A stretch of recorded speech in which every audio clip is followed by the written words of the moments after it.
or in toto meningitis symptoms, stiffness of neck. Is it not there? So there is no history of fever, no history of like that. Wherever no word is there, why we are going to ask these questions? We have to arrive at the diagnosis. We have to know the stage. So this negative history is used for three things: differential diagnosis, progression of disease, complications, sequelae of stage of the disease, and etiology of a disease. That is important. So, for community medicine point of view, the relevant socio-cultural, familial, environmental history is important. So, there is a history of bottle feeding. So, here there is a case of diarrhea below 1 year of age. The history of bottle feeding we have to ask. So, it is going to show the behavioral pattern and likely recommendation we can make. So, is it clear to you? The important negative history. This also you have to include. The another important questions they are going to be asked. Why this is a case of so and so? So, sir, this is a case of say hepatitis or say acute gastroenteritis because the patient is having such type of complaint. In ODP, such type of things are seen. So, in general examination, these are the things. In systemic examination, these are the things. Like that, you have to answer whatever positive or silent features you have observed in your history taking or in your examinations. So, the common question asked is why this is a case of so and so in your viva, this viva. The another common question asked why this patient is admitted. You should be able to justify this answer also. Why this patient is admitted? You should answer this question with justification, proper justification. Say a case of TB. So why this patient is admitted? If such type of question is going to be asked, and you are not able to justify it properly, so the examiner is going to ask you, we admit each and every TB patient. What is the criteria for admission? So the answer can be a medical emergency. You can have a severe form, tubercular meningitis. You can have hemoptysis in that patient, developed hemoptysis. It can be a surgical intervention, intercostal draining, or there may be pleural effusion or pleural tapping. That patient can be admitted. So for each and every disease, there is a criteria. So that's why the negative history, stage of the disease, the sequelae of the disease, that is important to answer this question. So another important question going to be asked is why this patient is admitted. The third important question going to be asked, which levels of prevention failed in this case? Which level of prevention failed in this case? This is the common question going to be asked in your viva. So part B, environmental history and all these things you are knowing. Already we have discussed overcrowding and all these factors are having importance in relation with particular disease. The diet history in family health survey, we have calculated family diet history. So here you have to come out for individual diet history. So which level has been failed? That question you have to answer. For answering this question, you should know the levels of prevention. What are the levels of prevention? 3 levels generally: primary,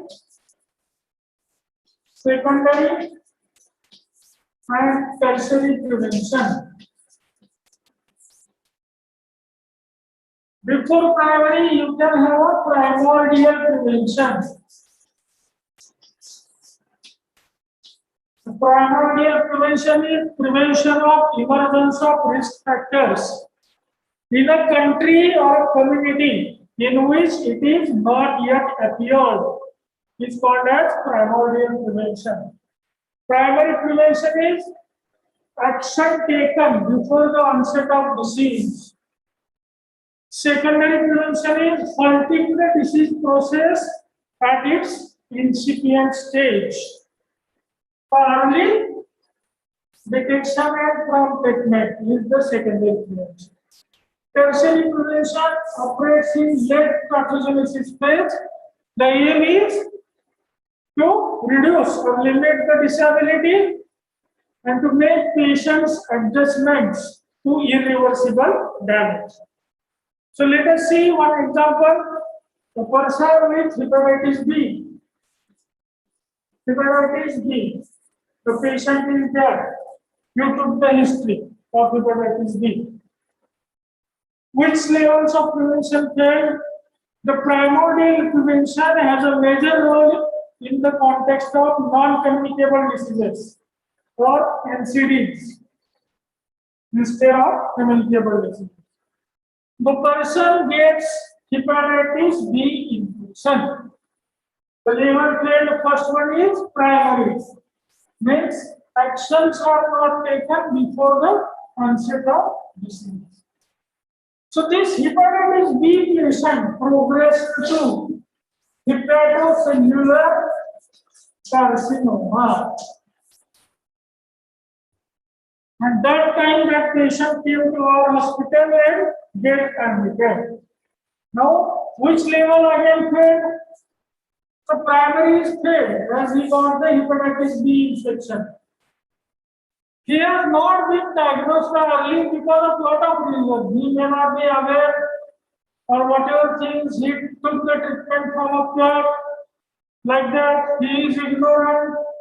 Whatever things are there. He landed with hepatocellular carcinoma and having history of hepatitis B previously. So secondary is also failed. We can have early tertiary also failed. So likewise, you have to think and apply. So for application purpose, you should be aware about the basic concepts, levels of prevention, and likely modes of intervention. They are included. It is, we can call it Brahma of community medicine. It is the main crux, main thing in community medicine. So primordial prevention, prevention of emergence of risk factors in a country or a community in which it is not yet appeared. Primary prevention, action taken before the onset of disease, halting the disease, and making patients adjustments to irreparable damage in the domain of tertiary prevention. So the likely modes of interventions operating in this field are for primary health promotion, specific protection. For secondary, early diagnosis and prompt treatment. For tertiary, disability limitation and rehabilitation are the 5 modes of interventions. They are going to be operated in primary prevention. So how to promote health of the individual? What are the other gadgets? Educate them. Health education. Education is important. Modify the environment. Environmental modification. We can have nutritional interventions. Give a good nutrition. We can have lifestyle changes. Change the lifestyles. So these are the 4 things included in health promotion. By these 4 things, we are going to promote the health of the individual. Health education, environmental modification, nutritional interventions, lifestyle changes. The specific protection, it is against specific thing. So it can have three domains or parts in this specific protection: immunoprophylaxis (IP), chemoprophylaxis, and personal protective devices (PPD or PPE). So by giving vaccines, giving drugs, using personal protection, we are going to have specific protection. Early diagnosis is the third mode of intervention. Stamping out the spike rather than to call a fire brigade. So you have to diagnose early. Disability limitation or further spread or complication halting. We are going to limit the disability. Rehabilitation. So in simple words, we are going to re-establish the individual.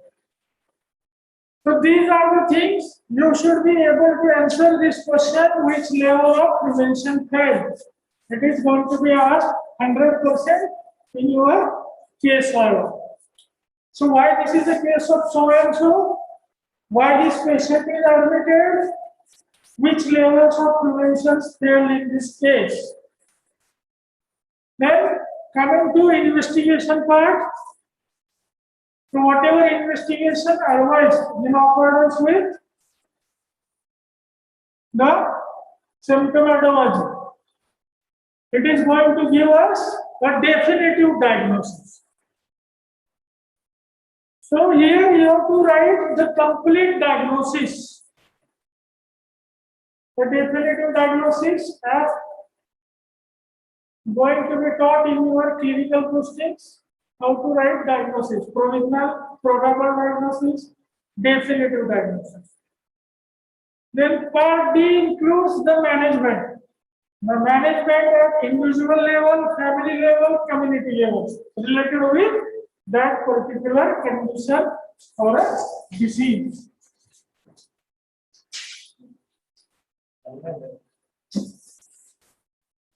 So individual management is the case management. What kind of drugs, what kind of things are going to be given? You can have a bed rest, nutritious diet, antibiotics, depending on all these things, oxygen, whatever things are there. It is a corona and all. So family level and community level related with the disease. The other important thing is the question going to ask: is there any national health program for this condition? Yes or no? If yes, when it was started, what are its objectives, what are its achievements, what is the impact? That you should be able to answer. Is there any day observed or celebrated related with this? It also can be asked in Viva. Then advice to family, advice to community, advice to individual. Individual, family and community, we have to come out depending on the condition. So it is general only. Whatever we have discussed. Considering that you are not knowing the proper symptomatology, that's why I am going to take it again just a pro forma discussion on the important thing. So you are supposed to write the two cases, AGE and hepatitis in journal. So whatever social factors, epidemiological factors, they are there in relation with hepatitis. In hepatitis, we are going to limit ourselves to hepatitis A, HePO. That is important for mass spread. So here we stop today for case discussion.